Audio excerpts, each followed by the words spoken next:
प्रिय विद्यार्थियों, राजनीति विज्ञान का अन्य समाज विज्ञानों के साथ संबंधों का हम अध्ययन कर रहे हैं और इसी कड़ी में हमारा आज का विषय है राजनीति विज्ञान और मनोविज्ञान। मनोविज्ञान हमारे जीवन पर हमारी मानसिक क्रियाओं के प्रभाव का ज्ञान है। वह व्यक्ति के मन की क्रियाओं का तथा उसके बाहरी व्यवहार का अध्ययन है। यह विज्ञान विभिन्न मानसिक अवस्थाओं में मनुष्य के आचरण पर प्रकाश डालता है।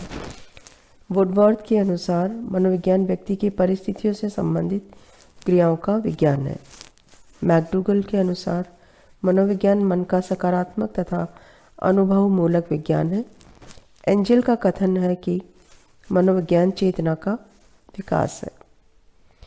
राजनीति विज्ञान का मनोविज्ञान के साथ संबंध दिन प्रतिदिन घनिष्ठ होता जा रहा है। मनोविज्ञान विभिन्न परिस्थितियों में मनुष्य के व्यवहार का अध्ययन है और मानवीय व्यवहार एवं प्रवृत्ति को समझे बिना राज्य विज्ञान का ठीक अध्ययन नहीं किया जा सकता।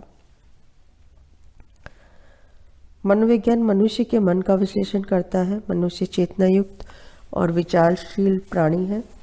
उसके बाह्य व्यवहार को समझने के लिए उसके मन को समझना बहुत आवश्यक है।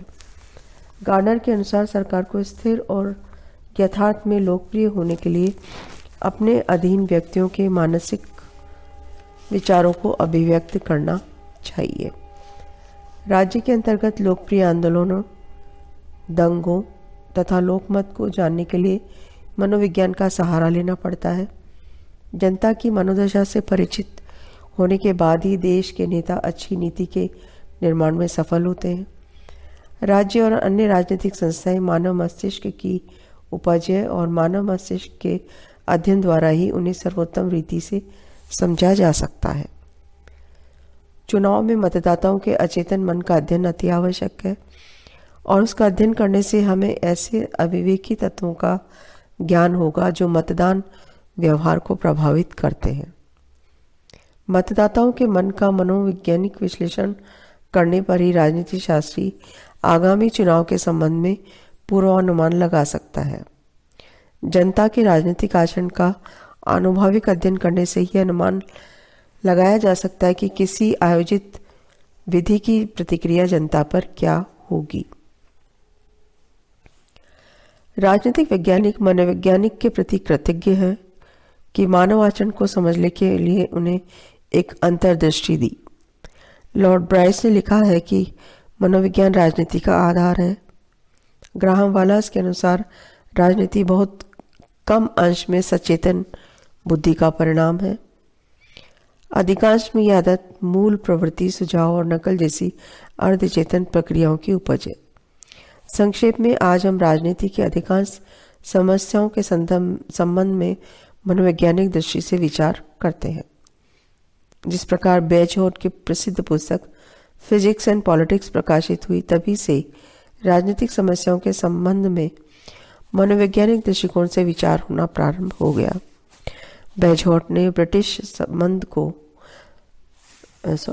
संविधान को मनोवैज्ञानिक पृष्ठभूमि में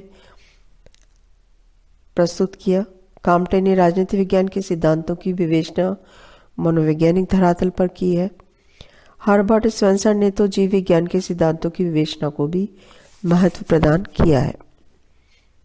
बार्कर का यह कथन सत्य साबित हो रहा है कि मानव समस्याओं की पहेली सुलझाने में मनोविज्ञान का प्रयोग एक फैशन सा हो गया है। आधुनिक युग के प्रसिद्ध नेताओं की और यहाँ तक कि अधिनायकों की सफलता का रहस्य बस यही था कि वे जनता की मन स्थिति को भलीभांति समझ गए थे। हिटलर और मुसोलिनी की सफलता का मुख्य कारण यह था कि वे दोनों अपने देशवासियों की मानसिक स्थिति को अच्छी तरह से जानते थे।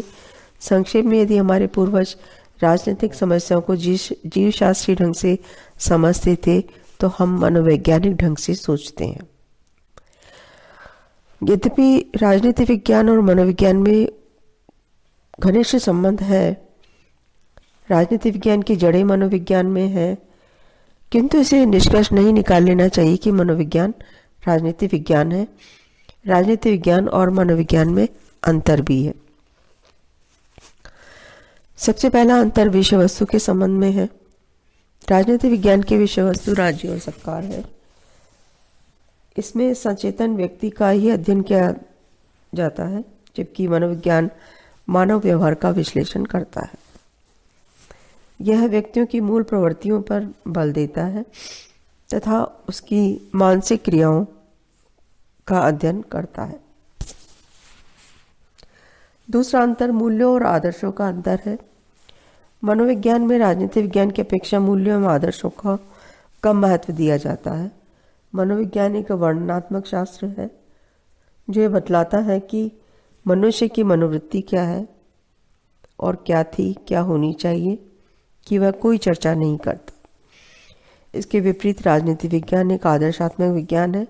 वह क्या है और क्या था के साथ साथ क्या होना चाहिए का भी अध्ययन करता है। परंतु उपयुक्त अंतर या जिन अंतरों का भी विश्लेषण किया गया है के बावजूद, इन अंतरों के बावजूद ये स्वीकार करना ही पड़ता है कि राजनीति विज्ञान के क्षेत्र में मनोविज्ञान ने पर्याप्त सहायता ली है और मनोविज्ञान के ज्ञान के अभाव में राजनीति विज्ञान अधूरा रहता है। हेरोल्ड लॉसवेल और जॉर्ज कैटलिन जैसे समकालीन राजनीति शास्त्रियों ने मनोविज्ञान तथा राजनीति के समायोजित अध्ययन पर बल दिया है। आजकल राजनीति शास्त्रों मनोवैज्ञानिकों की सहायता से राजनीतिक समस्याओं के व्यापक अध्ययन अनुसंधान में लगे हुए हैं।